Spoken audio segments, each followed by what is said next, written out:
হয়তো আপোনালোকে নিৰ্বাচনত হয়তো বিভিন্নজনে বিভিন্ন দলত ভোট প্ৰদান কৰিছে।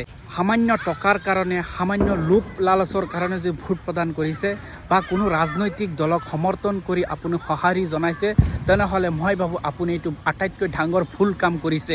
কাৰণ এটা ৰাজনৈতিক দলে জাতিৰ সুৰক্ষা দিয়ে, এটা ৰাজনৈতিক দলে জাতিটোক আগবাঢ়ি লৈ যাবলৈ তেখেতৰ চেষ্টা থাকিব লাগে।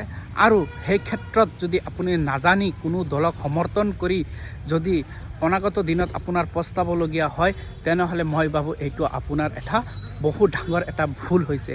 সামান্য টকাই, সামান্য লোভ লালচৰ কাৰণে যদি এনেকুৱা ঘটনা সংঘটিত কৰিছে, তেনেহ'লে আপোনালোকৰ বিপদ নিশ্চিত।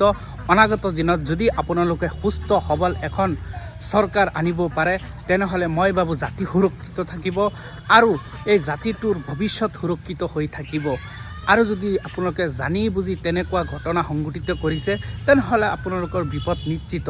ধৰি লওক, ছাপোজ এটা উদাহৰণ দিব বিচাৰিছোঁ, এটা পুখুৰীত ঝাপ মাৰিবলৈ হ'লে সেই পুখুৰীৰ কি আছে নাই সেইটো আপোনাৰ জনা দৰকাৰ। যদি ঝাপ মাৰি দিয়ে, হয়তো তৎক্ষণাত বিপদ হ'ব পাৰে।